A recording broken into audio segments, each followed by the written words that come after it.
देश पर छाया कोरोना महामारी का महासंकट। पिछले 5 दिन में चौथी बार एक्टिव केस 1 लाख के पार। 24 घंटे में 780 लोगों की मौत। एक्टिव केस की संख्या 9,75,000 के पार। मुख्यमंत्रियों के साथ बैठक में बोले पीएम मोदी, कोरोना को हराने के लिए फिर से युद्ध स्तर पर काम करने की जरूरत। टेस्ट, ट्रीट और ट्रैक का दिया मंत्र। 11 से 14 अप्रैल तक देश में टीका उत्सव मनाने की अपील। दिल्ली के सर गंगाराम हॉस्पिटल के 37 डॉक्टर कोरोना पॉजिटिव हुए। उत्तर प्रदेश के 8 बड़े शहरों में नाइट कर्फ्यू लागू। सिर्फ जरूरी सेवा से जुड़े लोगों को ही रियायत। देश में कोरोना के बढ़ते मामलों के बीच स्वास्थ्य मंत्री डॉक्टर हर्षवर्धन आज मंत्रियों के साथ करेंगे मीटिंग। देश में कोरोना के खिलाफ चल रहे अभियान की लेंगे जानकारी। छत्तीसगढ़ के मुख्यमंत्री भूपेश बघेल ने लगवाया कोरोना का टीका। सीएम ने रायपुर मेडिकल कॉलेज में कराया वैक्सीनेशन। स्वास्थ्य मंत्री टीएस सिंहदेव, गृह मंत्री ताम्रध्वज साहू रहे मौजूद। छत्तीसगढ़ में एक दिन में आने वाले कोरोना मरीजों का रिकॉर्ड टूट गया है। 24 घंटे में प्रदेश भर में 10,652 नए मामले रिपोर्ट हुए हैं। राजधानी रायपुर में 2,330, दुर्ग में 2,132, राजनांदगांव में 1,047 नए मामले रिपोर्ट हुए। बिलासपुर में 638, बलौदाबाजार में 601, महासमुंद में 517 कोरोना के मरीज रिपोर्ट हुए। प्रदेश भर में 72 कोरोना मरीजों की मौत भी हुई है। रायपुर में सबसे ज्यादा 34, दुर्ग में 19 मौतें हुई हैं। प्रदेश में एक्टिव मरीजों की संख्या बढ़कर 68,125 हो गई है। रायपुर में अगले 10 दिनों के लिए लॉकडाउन होने जा रहा है। आज शाम 6 बजे से 19 अप्रैल को शाम 6 बजे तक लॉकडाउन लगा दिया गया है। कलेक्टर एस भारतीदासन ने आदेश जारी कर दिए हैं। पूरे रायपुर को कंटेनमेंट जोन घोषित कर दिया गया। छत्तीसगढ़ में संक्रमण की रोकथाम के लिए सीएम भूपेश बघेल ने केंद्र से 1 सप्ताह की वैक्सीन एडवांस में उपलब्ध कराने की मांग की है। सीएम ने कोरोना के उपचार में उपयोग की जाने वाली दवाइयों और उपकरणों पर जीएसटी की दर कम करने और 1,000 बिस्तरों के आईसीयू की स्थापना के लिए केंद्र से मांगी मदद। राजनांदगांव में बढ़ते कोरोना संक्रमण को देखते हुए प्रशासन ने 10 अप्रैल दोपहर 12 बजे से 19 अप्रैल सुबह 7 बजे तक लॉकडाउन का फैसला लिया। इस दौरान सिर्फ जरूरी सेवाओं को ही छूट दी जाएगी। पिछले 7 दिनों में राजनांदगांव में 25 लोगों की मौत कोरोना से हुई है और इसके बाद प्रशासन में हड़कंप मचा हुआ था। इसी को देखते हुए कलेक्टर ने जनप्रतिनिधियों, व्यापारिक संगठनों और सामाजिक संस्थाओं के साथ बैठक करके फैसला लिया। मध्य प्रदेश में बढ़ते कोरोना संक्रमण पर चिंता जाहिर करते हुए पूर्व सीएम कमलनाथ ने प्रदेश सरकार पर बोला हमला। उन्होंने आरोप लगाया कि टेस्ट बहुत कम हो रहे हैं, जरूरी दवाइयां नहीं हैं, बेड नहीं है। प्रदेश की स्थिति बेहद चिंताजनक है।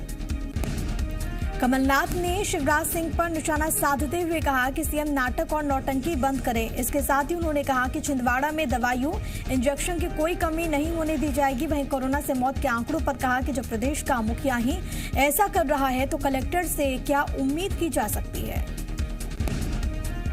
मध्य प्रदेश में कोरोना का कहर जारी है। 24 घंटे में कोरोना के 4,324 नए मरीज सामने आए हैं। प्रदेश में कोरोना पॉजिटिव दर बढ़कर 12.09% हो गई है, जो कि चिंता का विषय है। प्रदेश में 27 मरीजों की मौत हुई है। एक्टिव मरीजों की संख्या बढ़कर 28,060 जा पहुंची। मध्य प्रदेश में बढ़ते संक्रमण को देखते हुए वीकेंड लॉकडाउन लगाया गया है। लॉकडाउन आज शाम 6 बजे से सोमवार सुबह 6 बजे तक यानी कि कुल 60 घंटे का होगा। भोपाल के कोलार इलाके में आज शाम 6 बजे से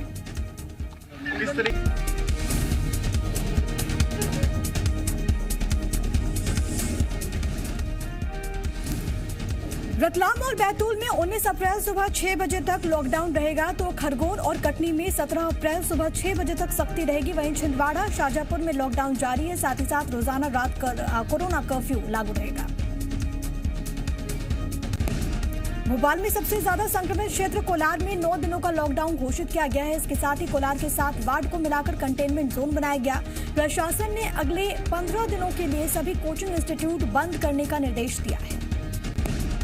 कोलार में डीआईजी इरशाद वली ने भी साफ कर दिया है कि अब जिसने भी लॉकडाउन का उल्लंघन किया तो उन्हें ओपन जेल के बजाय सीधे जेल भेजा जाएगा। वहीं संक्रमित पुलिस जवानों को होटल में क्वारंटीन किया जाएगा। भोपाल के कोलार शाहपुरा में 9 दिन का लॉकडाउन लग गया है। आज शाम 6 बजे से 19 अप्रैल सुबह 6 बजे तक दोनों इलाके पूरी तरह से बंद रहेंगे। केवल मेडिकल, दूध और सब्जी ठेले वालों को छूट रहेगी। पेट्रोल पंप भी बंद रहेंगे। रतलाम में बेकाबू कोरोना को रोकने के लिए जिला प्रशासन ने टोटल लॉकडाउन लगाने का फैसला लिया। आज शाम 6 बजे से 19 अप्रैल सुबह 6 बजे तक लॉकडाउन रहेगा। इस दौरान मेडिकल स्टोर को छोड़कर सभी दुकानें बंद रहेंगी। रतलाम में दूध, सब्जी और राशन की डोर टू डोर व्यवस्था की जाएगी, जिसके लिए प्रशासन ने चयनित किराना और सब्जी विक्रेताओं की लिस्ट जारी कर दी है। लोगों में राशन और जरूरी सामान खरीदने की होड़ मची हुई है। लोग बिना मास्क के नजर आए, सोशल डिस्टेंसिंग का भी पालन करते हुए नजर नहीं आए। कोरोना के बढ़ते संक्रमण को रोकने के लिए कटनी में भी लॉकडाउन लगाने का फैसला किया गया है। कलेक्टर प्रियंका मिश्रा ने कल शाम 6 बजे से 17 अप्रैल तक की सुबह 6 बजे तक लॉकडाउन लगाने का आदेश दिया। लॉकडाउन के दौरान सिर्फ आवश्यक सेवाओं को छूट रहेगी। दतिया में भी कोरोना संक्रमण को देखते हुए लॉकडाउन लगा दिया गया है। आज शाम 6 बजे से 58 घंटों के लिए पूरा शहर लॉक रहेगा। कलेक्टर ने कहा कि इस पाबंदी को इसलिए लागू किया जा रहा है जिससे कि कोरोना संक्रमण की चेन तोड़ी जा सके। दतिया में कोरोना की स्थिति अन्य जिलों से थोड़ी बेहतर है, लेकिन पिछले कुछ दिनों में यहां पर बहुत तेजी के साथ मामले मिल रहे हैं और इसके लिए लोगों का जागरूक होना, नियमों का पालन करना अनिवार्य है। मध्य प्रदेश के विधायकों को कोरोना टीका लगवाने में रुचि नहीं दिख रही। अभी तक 229 विधायकों में से सिर्फ 96 विधायकों ने कोविड की वैक्सीन लगवाई है। ऐसे में अब विधानसभा अध्यक्ष गिरीश गौतम ने विधायकों को तत्काल वैक्सीन लगवाने के लिए पत्र लिखा। मध्य प्रदेश में बढ़ते कोरोना संक्रमण के चलते जीएमपीसीजी से बातचीत करते हुए स्कूल शिक्षा मंत्री इंदर सिंह परमार ने कहा कि कोरोना से हालात चिंताजनक हैं। जब तक कोरोना का प्रभाव रुक रहेगा तब तक स्कूल खोलने की स्थिति नहीं है। ग्वालियर में कोरोना के मामले लगातार बढ़ रहे हैं, जिसको रोकने के लिए लोगों को जागरूक किया जा रहा है। साथ ही साथ सख्ती भी बरती जा रही है। कमिश्नर, आईजी, कलेक्टर, एसपी समेत कई बड़े अधिकारियों ने सड़क पर उतरकर लोगों को मास्क लगाने के लिए जागरूक किया। ग्वालियर में मास्क न लगाने वालों का चालान भी काटा गया। कलेक्टर ने बताया कि 7000 लोगों का चालान काटकर 7 लाख रुपए जुर्माना वसूला गया। उन्होंने ये भी कहा कि अभियान लगातार चलता रहेगा। इंदौर और भोपाल के बाद जबलपुर भी कोरोना संक्रमण के हॉटस्पॉट में तब्दील होता हुआ जा रहा है और इसके बाद भी आम लोग लापरवाही करने से नहीं चूक रहे हैं। बाजार हो या फिर रेलवे स्टेशन, हर जगह सोशल डिस्टेंसिंग की धज्जियां उड़ाई जा रही है। जबलपुर के बाजारों में कोविड गाइडलाइन का उल्लंघन करने वालों के चालान काटे जा रहे हैं। ओपन जेल भी भेजा जा रहा है, लेकिन रेलवे स्टेशन का हाल बुरा है। ना तो लोग 2 गज की दूरी का ख्याल रख रहे हैं और ना ही मास्क पहन रहे हैं। मध्य प्रदेश में कोरोना के मरीजों की संख्या बढ़ने के बाद रेमडेसिविर इंजेक्शन की कमी देखने को मिल रही है। ऐसा ही नजारा जबलपुर में भी देखने को मिला है। जबलपुर के प्राइवेट हॉस्पिटल रेमडेसिविर इंजेक्शन की किल्लत बता रहे हैं, तो सरकारी हॉस्पिटल में उपलब्धता नहीं है और ऐसे में मरीजों के परिजन मेडिकल स्टोर पर रेमडेसिविर इंजेक्शन लेने के लिए लंबी लंबी लाइनें लगा रहे हैं, जबकि दवा व्यापारियों का ये दावा है कि इंजेक्शन की कोई कमी नहीं है। उज्जैन के माधवनगर कोविड हॉस्पिटल में 5 मरीजों की मौत के बाद उनके परिजनों ने जबरदस्त हंगामा किया। आरोप है कि बीजेपी के कुछ कार्यकर्ताओं ने पथराव किया और इस दौरान जब एडिशनल कलेक्टर मौके पर पहुंचे तो परिजनों ने उन पर भी हमला कर दिया। एडिशनल कलेक्टर सुजान सिंह ने खुद को कमरे में बंद कर किसी तरह बचाया।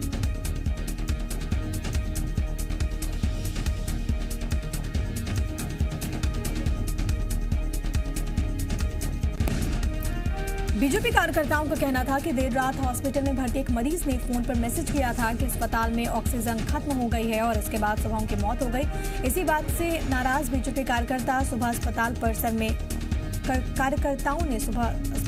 में पथराव कर दिया। मध्य प्रदेश सरकार ने तय किया है कि सरकारी स्कूल्स में 9वीं से 11वीं की परीक्षा और 10वीं और 12वीं के pre board exam open book system से होंगे। लोक शिक्षण संचालनालय ने गुरुवार देर शाम आदेश जारी कर दिए हैं। इसके लिए दिशा निर्देश भी जारी कर दिए गए। निर्देश में कहा गया कि स्टूडेंट्स को स्कूल से ही पेपर बांटे जाएंगे।